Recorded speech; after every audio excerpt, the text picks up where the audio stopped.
Some of you I've met already. My name's Michael Godeck. I'm from San Antonio, Texas, a little town outside San Antonio called Seguin, Texas. I've been a developer since the late 1980s and a business analyst for the last couple of years. We're here to talk about estimation. So our little subtitle, what is this estimation thing anyway? Because it seems like there's a lot of ambiguity about what it is people think that is. So I'm just going to launch into it. So one of my earlier consulting gigs when I started out as an independent dev back in the early days, I was doing estimation for an electrical contractor. And so my client, he taught me his manual estimation process, and then we modeled it in Quattro Pro. And that was in the day when spreadsheets were like magic, right? If you can imagine, it was a new thing and it felt really, really cool. We did some awesome stuff. And so this construction guy told me about how what appeared to be really a question of sorting out time and materials in his business was more like a question of topography, where you're mapping time and materials to a schedule to try to reveal this landscape where the project is going to play out. And I found it to be a really interesting problem to work on. And there was a story in the news at the time, and this was the late 1980s, and it made a really big impression on me, and it was the bankruptcy of the largest construction firm in Vermont. And I knew some of these guys. It was a family business that went up in smoke over a single bid. It was the Northfield Elementary School re-roofing project. And the estimator was an expert. He knew his stuff. He'd done a lot of these projects. He walked the roof for inspection before writing up his bid. But what he missed was just how many times the roof had been resurfaced over the years with layers of tar and gravel that was all hidden below this surface. So you could consider it to be sort of like missed technical debt in a bid. And so the removal of the old tar was included in this fixed bid, and as it turned out, tearing up and removing and disposing of the tons of old hardened tar ran into the millions. And in order to have gotten that bid right, he would have had to have core drilled the roof, and then there would have been no doubt about what he was looking at. And so ever since then, every time I've been asked for an estimate, I can't help but think of that poor guy standing up there on the roof about to bring his company down. And so it goes to this old Mark Twain line, it's not what you don't know that'll hurt you, but what you know that ain't so. Which is when you're expressing certainty about something that you really have no rights to be certain about, which I think all of us do in software estimation. So I've been thinking about this for a long time, but it's been only recently that I discovered how to leverage uncertainty in estimation. And so that's what I wanted to share with you today, because uncertainty is what we have the most of. So we should try to figure out how to take advantage of that. So project managers and developers are routinely asked to navigate ambiguity, such as being able to produce an estimate against some really hazy business objectives, or making firm commitments against obviously changing scope. But as important as estimation is to setting stakeholder expectations, almost everything that I've read about it in software estimation isn't really about estimation. There's a lot of discussion about managing the estimate and the development process, but there's not a whole lot about like what estimation is and how to do it. Most of it's along the lines of that old Steve Martin line of like, how to become a millionaire, right? First, step one, get $1 million, right? And then step two is be a millionaire. And so most of the discussion around estimates is it says, well, first get the estimate, and then once you have the estimate, this is what you do with it. And so obviously that misses the main point. So typically when we're asked for an estimate, and there's estimation on the project level and on the story level, and we can talk about all of it, but I'm focusing more on developer estimation. I'm not going to ignore project estimation, but we're focusing more on that in the narrative. And when we're asked for an estimate, we assemble our domain experts to size things up, and we have them make a stab at what the most likely outcome for the task is going to be, expressed as some discrete value. So by discrete value, it's something like 1 week, 3 days, 4 hours, right? A value that's in the area of what we think is going to be the most likely outcome. And to understand the implications of discrete value estimates, we have to really dig down into how assumptions are handled. Now, when we expect that after the work's done, the actual cost is going to turn out to be different from the estimate because we know that there's going to be factors that we don't know about, right, that turn out to be, that are outside of our control, which are going to affect the outcome. So as we estimate, we substitute these unknowns with assumptions about what they might turn out to be. So for example, if we're estimating a story that's built around some unfamiliar third-party API, we know that there's some risk, but we don't know where. It's supposed to be a RESTful API, but who knows? So when providing a discrete value estimate, we increase the size of the estimate to accommodate this uncertainty. And the amount of increase that we put into the estimate becomes an implicit component of the estimate that represents our assumption about the nature of the risk. That's where we start to lose track of things. When we inflate our estimate to accommodate risk and uncertainty, it becomes harder to know what part is how long we think it'll actually take and what part represents our contingency for various assumptions that we've made that may or may not play out. So instead of lumping assumptions in with effort estimates, we can make it easier to keep track of risk and uncertainty by expressing our estimate as a range that will most likely contain the eventual value, right? And this is done in many, many other areas of science and math, but not so much in software estimation. The difference is really significant because a range estimate allows you to quantify what you're uncertain about. So using range estimates gives you a much more powerful way to express uncertainty than bundles assumptions because you don't have to commit to anything that you're unsure of, right? The range and probability reflect your uncertainty. So in the case where you have no clue, you just widen the range until it reflects what you actually do know. In contrast to tarballing assumptions into a discrete estimate, a range makes your uncertainty evident, and it leaves it exposed for ongoing, even iterative reevaluation, so you don't lose track of where you are with it. So the essence of estimation is an iterative process of reducing your uncertainty about whatever it is that matters to you. So reducing uncertainty is a question of first clearly identifying what you're uncertain about. And so for us, that comes down to a question of decomposition.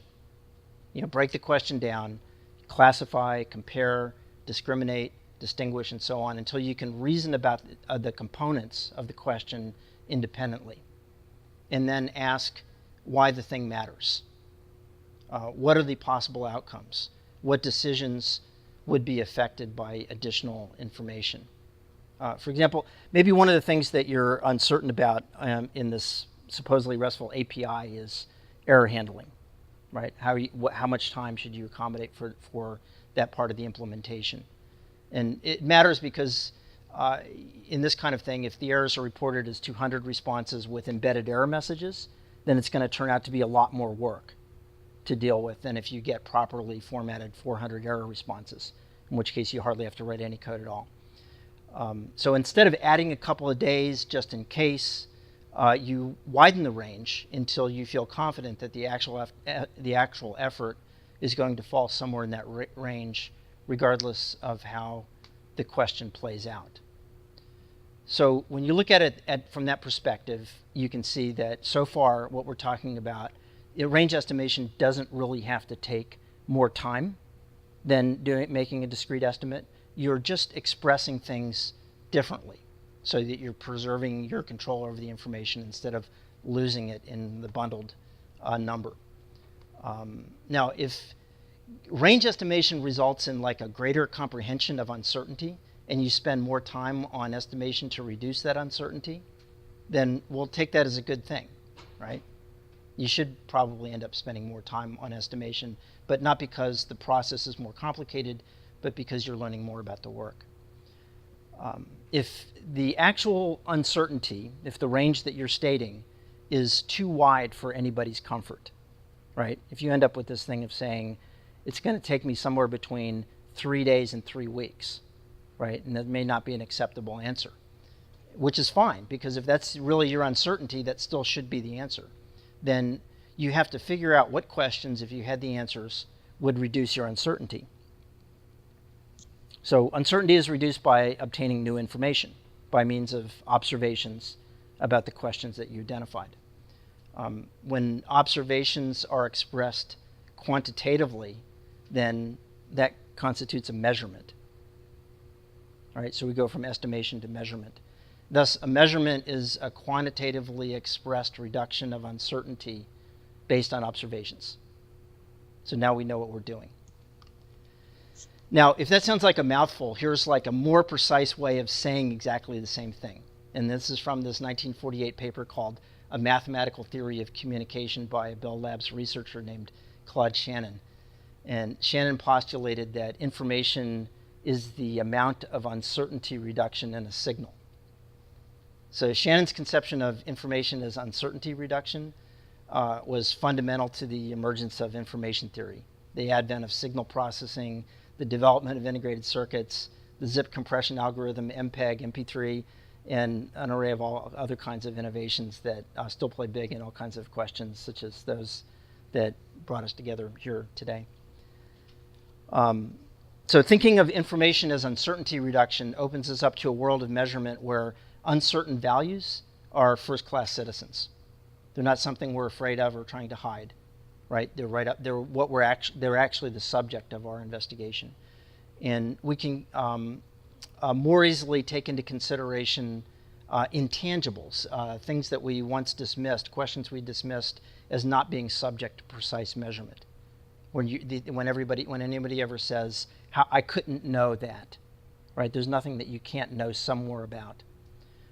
Shannon referred to the reduction of uncertainty as the removal of entropy from the thing being measured relative to its prior state. So it's an iterative process of uncertainty reduction that increases the fidelity of the signal. That's the whole principle of this information theory all the way forward.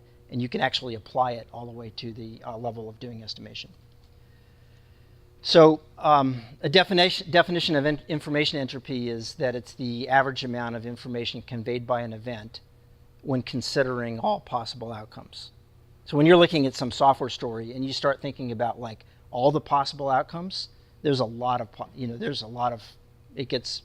entropy in those questions, right? When you toss, you do two coin tosses, the information entropy is the base 2 logarithm of the number of possible outcomes. So you got 2 coins, 4 possible outcomes, 2 bits entropy. It's the foundation of it. The basic idea of information theory is that the more one knows about a topic, the less new information one is apt to get about it. Essentially the fidelity of the signal. The converse is what I refer to as leveraging uncertainty in estimation. The less one knows about the possible outcome of a topic, then the easier it is to obtain new information that will reduce uncertainty. That's the biggest transition that we have to make in this sense, is that when we face questions in software estimation where we feel a great sense of uncertainty, then we should be able to see that as an opportunity for an easy win to just reduce, not coming to a certain conclusion, but for simply reducing the uncertainty. So I'll walk through a simple example. There's a lot of these if we had more time to go through to try to reset your thinking on how you can go about reducing uncertainty. And this is a question. If you consider everybody that's here at this event today, and you had to know for some reason the average amount of time that people spend in meetings during a regular work week, right? What's the entropy of that question? How many people would you have to survey in order to get a statistically significant result? If you're going to build some software thing that was depending on that information, would you have to ask 2/3 of the people or half the people, right? What if you just asked 5 people at random? How much would that new information reduce the entropy of your question? What's the probability that the actual median of actual meeting time for everyone falls in a range that would be bounded by the upper and lower values from our random sample of 5, right? How valuable is that? Because it's not much effort. The answer is, and if we go into the math another time, but there's a greater than 90% probability that the actual median falls in the range bounded by a random sample of 5. The point is that when your prior state of uncertainty is great, as it was in this kind of question, you start out saying, I have no clue, then often a surprisingly small effort will yield a useful outcome in reducing uncertainty. And so part of what we need to do is to develop the skills to know how to incrementally reduce uncertainty rather than trying to guess at some absolute number of how long things will take. Our measurement doesn't have to vanquish uncertainty to be valuable, it just needs to reduce it. We didn't learn the actual average meeting time with a random sample of 5. We just learned a range that's almost certainly likely to contain the median value. So it's just more than we knew before, and more importantly, it provides a baseline for further inquiry. So we went from something where we said, no clue, to something to say, well, I've got now this wide range. Now what questions can I ask about this to further reduce this until I get to a range that's at least acceptable for us to proceed on. So when we quantify our uncertainty by expressing our estimate as a range, we're saying that we're confident that the actual value is likely to fall somewhere in that range. And so the obvious next question is, what do you mean by confident? Because we could say with really great confidence that our task is going to take somewhere between a day and a year. And we could say that with 100% confidence, and it wouldn't be helpful to anyone. Right? To be useful, your range has to be in striking distance of reality. And so this comes to the 90% confidence interval, and there's some math behind that too we won't go into, but having the actual value occasionally fall above or below your stated range, it helps us know that your estimates are actually useful. If your estimates are 100% correct, or your range estimates are 100% containing actual values, then we don't know what to do with that. If 9 times out of 10 the actual value falls in your stated range, then we'll call you a properly calibrated estimator. Right? So now we have this more of a formal definition. This is a skill set that you can be qualified for. Now, mostly when we think about calibration, we're thinking about tools, is how the term is typically used. And for me, 2001, that was all I did all year was around tool calibration. I was working on aircraft maintenance planning software at a U.S. regional air carrier. And in January of that year, there was this Alaska Air MD-83 jet that crashed into the Pacific Ocean off the coast of Santa Barbara, California. Maybe some of you remember that. There was the rudder screw jack jammed and the plane nosed in, catastrophic. The investigation into the crash obviously was complicated. A lot of factors went into it, but a key part was that an inspecting mechanic had made an estimate of the screw jack's remaining service life using a tool that was specifically designed for that purpose, but hadn't been calibrated before use. Right? So it brings into focus the question that calibration is a procedure where you measure against a known quantity so that when it's applied against an unknown, you can have confidence in the observation. Now, when we talk about people, there's 2 categories of professions I can think of where you have estimators are calibrated, and those are bookies and insurance actuarials. Right? Those people are either calibrated or unemployed.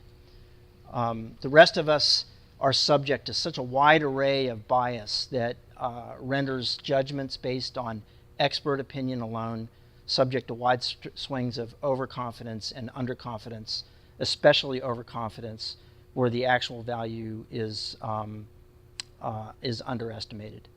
And so there's a tremendous amount of research that would demonstrate this. So estimation calibration for people is a series of exercises designed to raise the individual's awareness of how to make their statement of probability more accurately correspond to their actual uncertainty about arbitrary questions.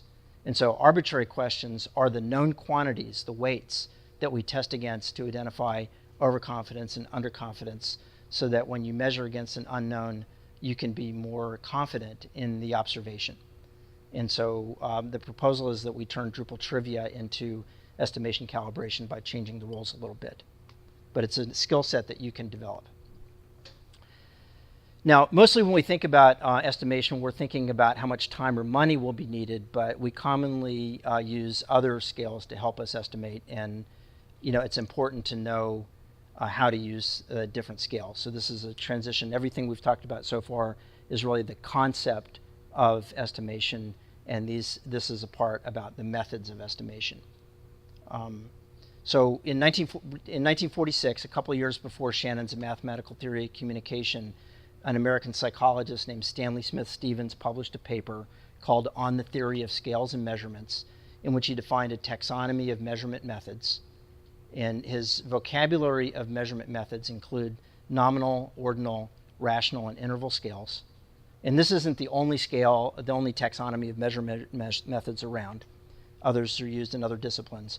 But this one is really useful for describing what we need to pay attention to in order to understand how different measurement scales play out in estimation scenarios.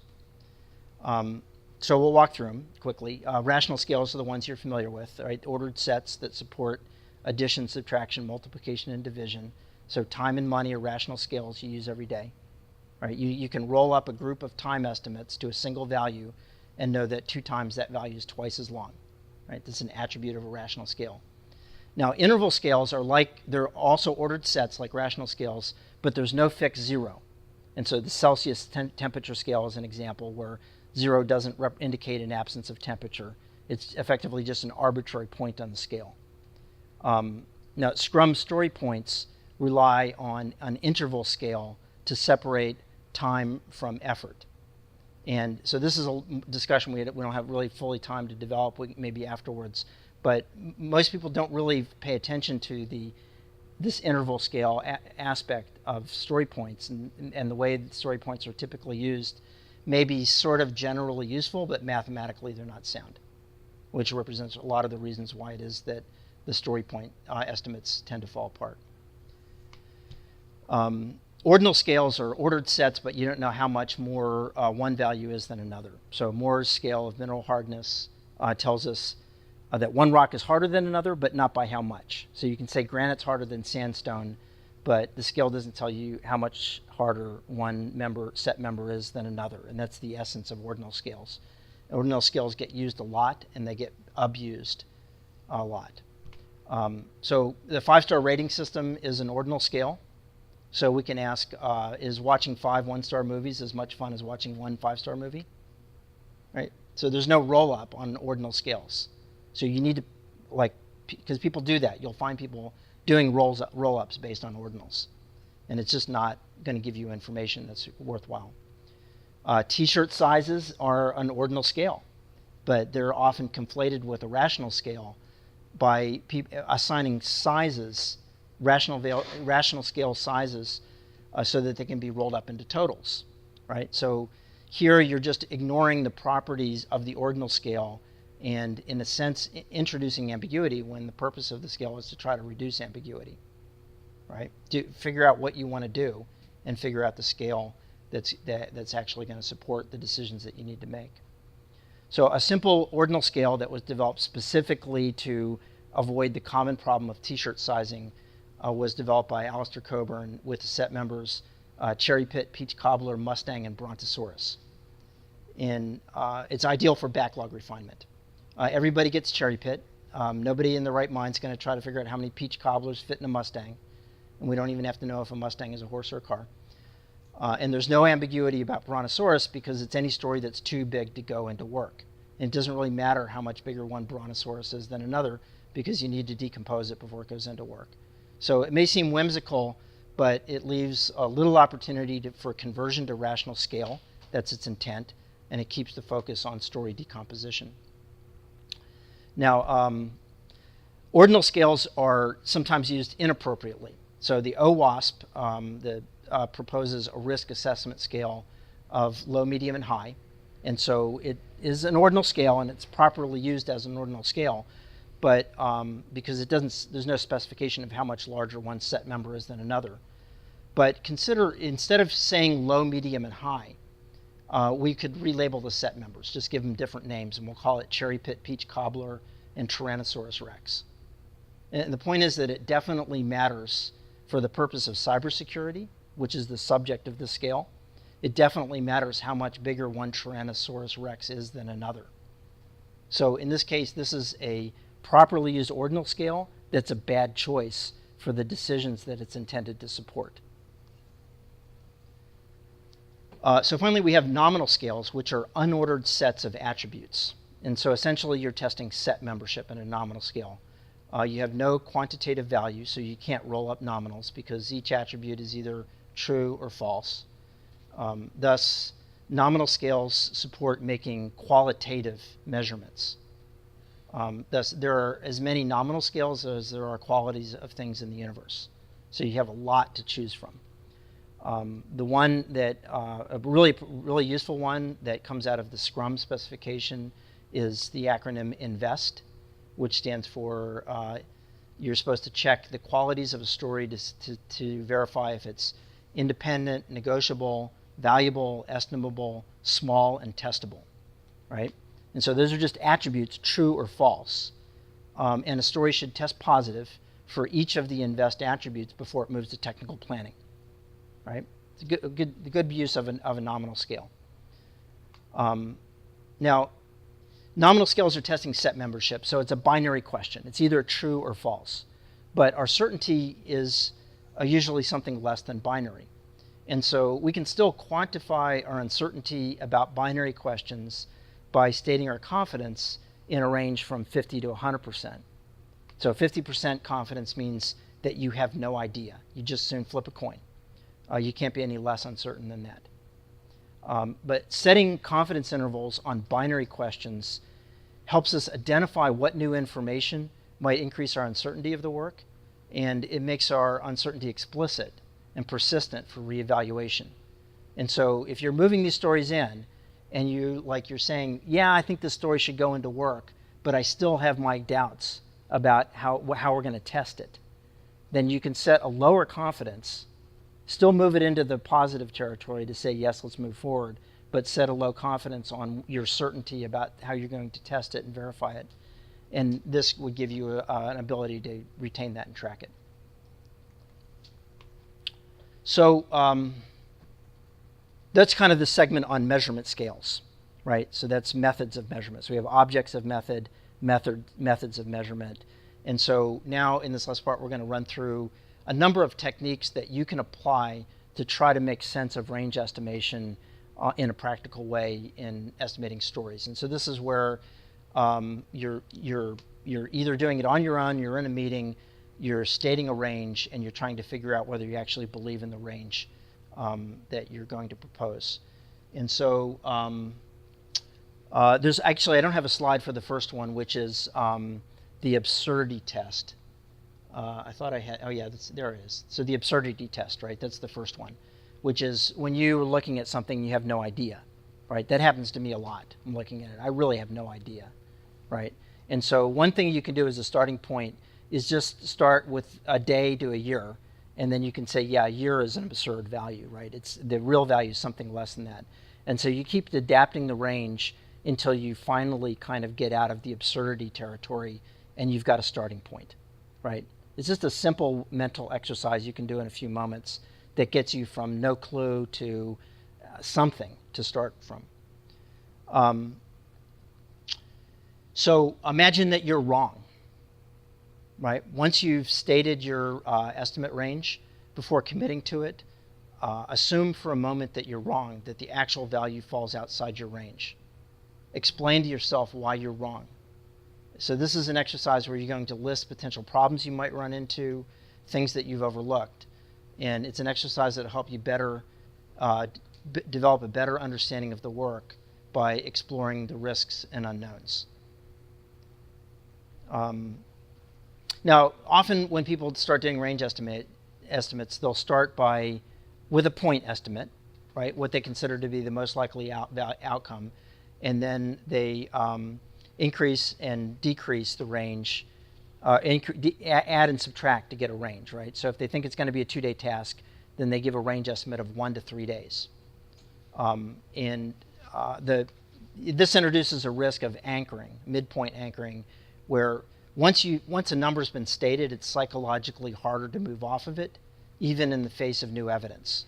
And so you want to try to early on, like, pressure test your own sense of it. And so to test for midpoint anchoring, all you do is you separate the upper and lower questions independently, and you test the upper bound. You ask yourself, am I 95% certain that the actual value is going to fall below this upper bound, and do the same thing for the lower bound. So that's just a test for midpoint anchoring. Again, something you can do as a mental exercise in 30 seconds or so in your mind to try to clarify where you are in this. Equivalent bet is really an excellent exercise. There's a lot of research that indicates that betting with imaginary money is almost the same emotional impact as betting with real money. And I wouldn't really know because I never bet with real money.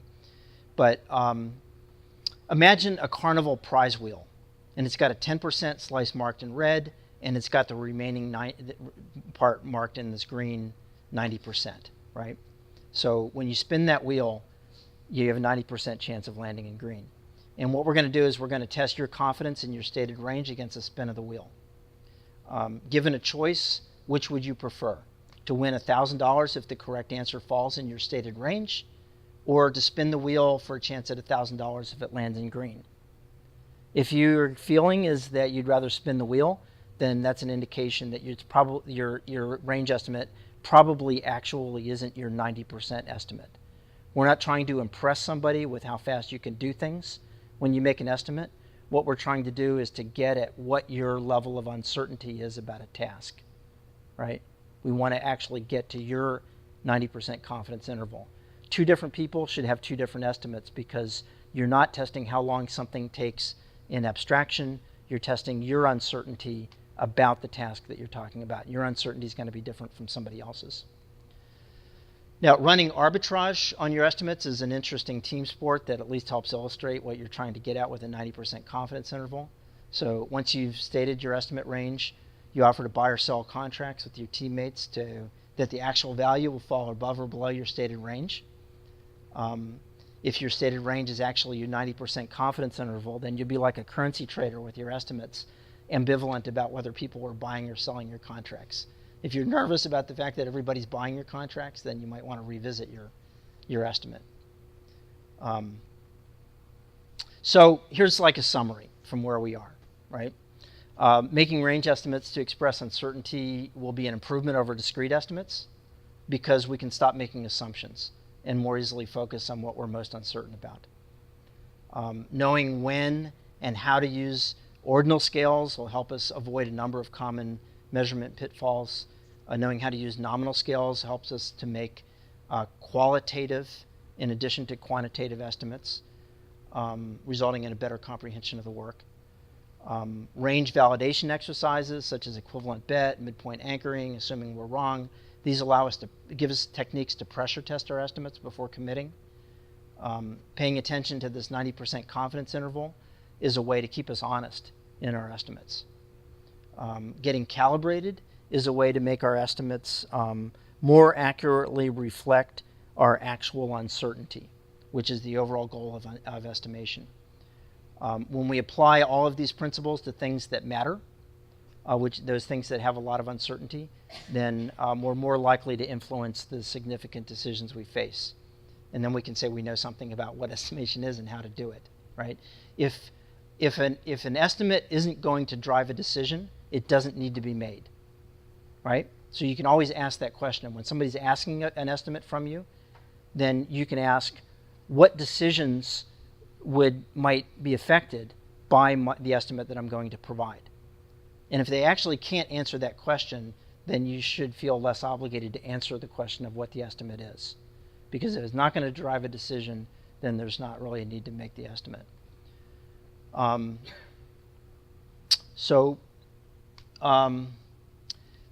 of what this whole talk is like foundational around trying to change your trajectory of how you think about estimation, right? If your thoughts about estimation was an asteroid hurtling through the space towards Earth, then hopefully what we've done is just like impacted it to put it on a different trajectory, right? But there's a lot more work to do.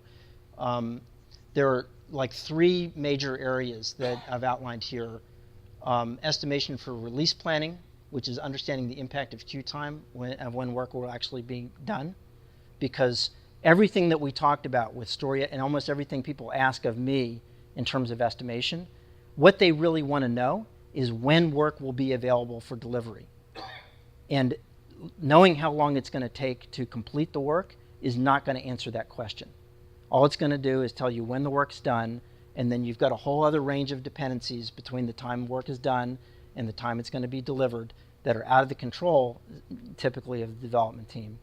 And so if what they need to know is when the work's going to be available for delivery to set stakeholder expectations, then we need to take everything that we talked about and move it onto another scale and talk especially around queue time in the system, which goes to the talk we had yesterday, partly around process management. Then when you go to the question of, well, actually what I mean by estimation is I need to tell the client that this is going to be, an $80,000 project or $120,000 project, or I'm going to need 3 months or 5 months, right, on that level, right? So that's kind of a different level of estimation. All of the principles we discussed applied, but the techniques obviously are different because we're not talking about implementing an API. You're actually on a higher level of uncertainty when you're trying to say, we'll deliver this for you in 6 months for $120,000, right? What's your level of uncertainty when you're dealing with that? And so there's a math for that, and it's called Monte Carlo math. And Monte Carlo simulations is a technique that you can run in spreadsheets where you can take this from guesstimation and heroics to a systematic, more or less scientific way of going about and answering that kind of question using a lot of the same techniques. And so if you're really interested in Monte Carlos, we could meet afterwards. We could talk. I've got an example of one in a spreadsheet. They're super cool, and everybody should be using them. And then the third talk would be on story decomposition, right? Right-sizing your stories in order, and then everything works out for you. Because we could talk about story decomposition for an hour in itself. And if you do story decomposition right, then you don't have to worry about a lot of these other decisions because the work is just going to flow, right? A lot of the problems that we face in missing deadlines are because the decomposition and dependencies weren't properly understood early on, right? So that's a whole discussion in itself. So I guess I could have walked through these slides, right? Release planning and queue time, right? That's the desperation of not being able to make deliveries. The Monte Carlo simulations, right? The awesome area to work in, and story decomposition. These are the extended areas of discussion beyond the talk that we had right here. And then here's a bibliography of sources that went into this. Mike Cohen's Agile Estimating and Planning is like the story point book. David Anderson's Kanban book is really awesome. Steve McConnell's Demystifying the Black Art of Software Estimation. It's old, kind of project planning oriented, but it's still good. Vasco Duarte's No Estimates. Vasco Duarte is really cool on Scrum topics. His Scrum Master's Toolbox podcast is really, really great. But his stuff on no estimation is really shaggy around the edges and confusing. He's kind of on the right track, but I don't think he understands really the nature of the stuff. But it's interesting because this is really a trending topic, no estimations, right? We shouldn't be, it's not really true, right? Mostly what they're saying with no estimates is that we should just be really good at story decomposition, which is a form of qualitative estimation, right? They're just saying we shouldn't do estimates because we should do estimates as qualitative estimates, right? So and obviously they don't understand it or they wouldn't be using the language they are, right? And then the main one out of this, a lot of this material is Doug Hubbard's How to Measure Anything, Measuring the Value of Intangibles in Business. And so this isn't really a software book. This is like one of this business management. It's like CFO oriented book, kind of dry in many ways. And so what I've done is I've translated a lot of his material into our world of software estimation. And he's really, it's just an awesome book. I highly recommend it. All of these are good, but that's one that's really great in principle. So That's a quick run through of the foundations. Hopefully this was a useful way to go forward, and please contact me on, let's talk about this some more. All of this is a work in progress, and let's spin up a question or two that comes out of this. Yes? So first off, that was incredible. Secondly, to return to your sort of black swan scenario there at the beginning of the pile of crap on the roof, I feel like you diverged from that a little bit, and you used an example that was like the most macro level estimate. How do we get the right number for a fixed bid? And then we got into, now we're in execution. How do we do our ongoing sort of iterative estimates? So when you are in that, how much is this going to cost? I mean, I know that you're Monte Carlo simulations. That's the right way. Yeah. I'd love to see, you're saying you can show us that, I would love to see that. Yeah. Yeah, going out. I wasn't really thinking about it, but let's see what we can. And you don't have to know, you don't have to learn. Yeah, I'm not even sure where the, is Excel up there? Oh, there it is. Yeah.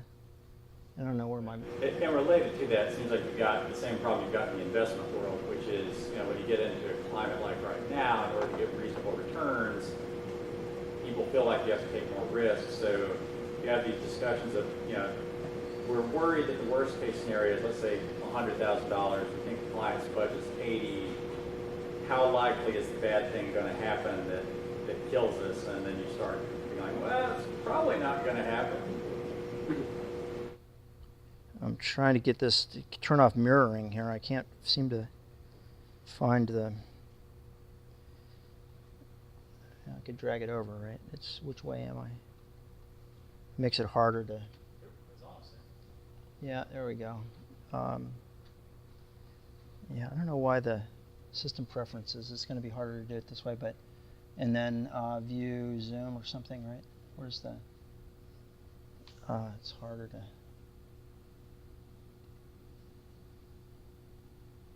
So this is saying I'm in full screen? Oh, enter full screen. Okay, that's good. Right? It's going out. So here's like a Monte Carlo, and this is basically, so we've got this scenario where we're saying we've got a $250,000 project, right? So now we're up in the scale. We're just saying we've got this thing. This is like, in this case, we're saying we've got this validation API that's going to cost us $250,000 to implement, right? And we're trying to figure out, whether or not we can deliver this project in this range, whether we'll make or lose money, whether we do it. That's kind of the set of it. And so what we have is we have, in this case, we have 4 different major elements that are like we've decomposed the overall project into 4 different components, which is the amount of traffic that we think we're going to get. We think that it's going to be between 50 and 600,000 calls a year, right? And so we just a range estimate. We don't know what it's going to be, and it depends. The viability of the project depends on the traffic that it actually gets. And then we have 3 different cost savings that are going into this, right? There's cost savings in compliance, cost savings in operations, and cost savings in back office. And so when you think about a project, it's basically the same principle. You take your overall project, you're going to decompose it down to 8, 12, 16, 20 different points that you are going to cost areas. Whether you decompose vertically or horizontally or however you do it, you're going to do some level of decomposition, and instead of putting discrete cost estimates on different areas of implementation, like how much you're going to put into DevOps and how much you're going to put into back-end work and how much you're going to put in whatever. You put in ranges instead, right? And that way the discrete components that you have a low uncertainty about will have tight ranges, and where you have a lot of uncertainty, you'll have wide ranges, right? And that'll really play out importantly in the Monte Carlo, right? And so what a Monte Carlo, so we have, in this case, we just have these 4 different elements going in. In your project, you'll probably have more, like 8, 12, 16, 20, it doesn't matter how many. As many as you need in order to manage the level of decomposition. And so the essence of a Monte Carlo, as it's implemented is here we've created 10,000 randomized scenarios based on all of those different inputs, right? And then they end up producing a cost and a break even out of all of these randomized scenarios. And this math was developed for modeling the behavior of neutrons in an atom by the Manhattan Project folks, because there was no regression math that could handle the complexity. So is the assumption that within that range, all outcomes are equally likely? No. And so then you get these, you can do 10,000, you can do 100,000, right? The number is like as many as it starts making sense. Probably 10,000 in most cases is an adequate number, but easily you can extend it to 100,000. And then it'll take those ranges and you'll drop them into a distribution, right? And so this is what you're looking at, is that in this case you have like, this is your most likely outcome are these areas right here.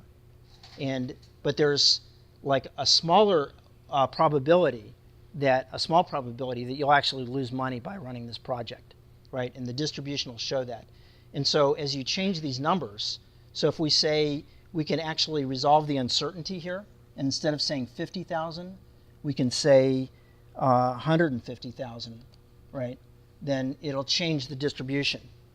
And by putting all of this in a Monte Carlo, by decomposing these major areas of project management into these ranges that you can reason about independently, then you get your initial distribution, then you can go back and say, well, first you can decide whether this is an acceptable outcome, and then you can go ahead and say yes, $250,000.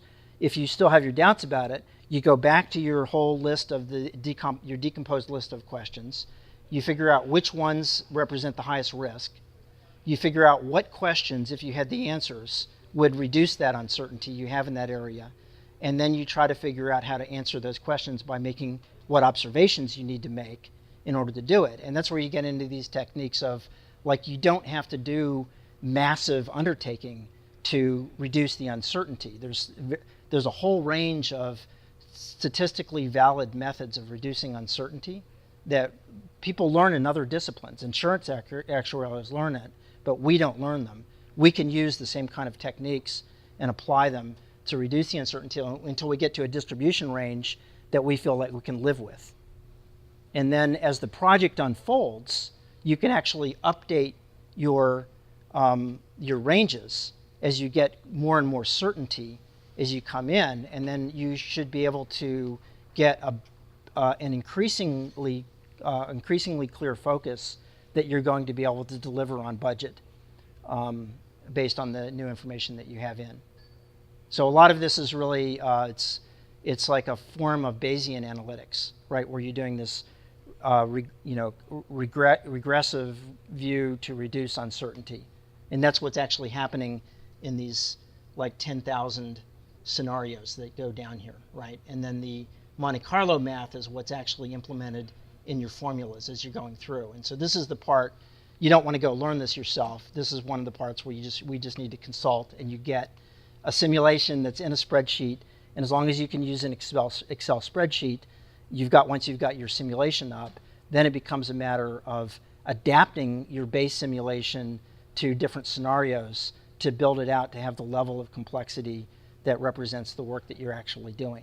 And now we can take project management really into a whole different level, right?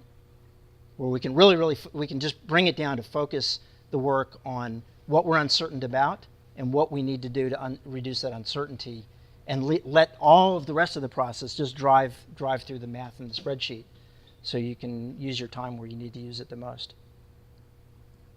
Yeah. Real quickly, because I know we gotta get out of here. Do you have any like tips or pointers on like story decomposition? Because I know like one of the big problems is like you draw up a story and now you got to try to break it down into pieces. What is right. what is kind of the best methodology or? Well, the invest is the best place to start, right? Because that's like, it's already part of the Scrum specification, and it's well documented in Scrum. There's a lot of stories on how to use it, and it works. And so and most people don't use it, right? Even if they say they're doing Scrum, but they don't even bother with one of the most fundamental parts of Scrum, which is invest. But beyond that, there are other techniques, and I'm working on a session. I proposed a session for DrupalCon Seattle on that, and so I'm working on that session with it, going beyond invest into other techniques for story decomposition, and so we could collaborate on that if you like to develop that that material, right? Turn it into a blog post, but it's really it's like the easiest thing to do, right? Out of everything that you could do, story decomposition is the first thing.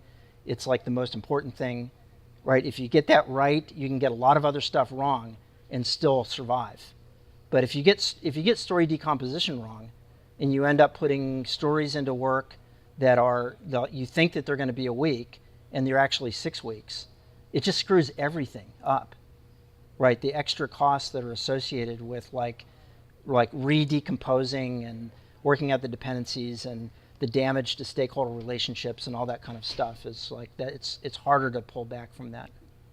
So yeah, let's work on that. So I think we're over time. Yeah. So.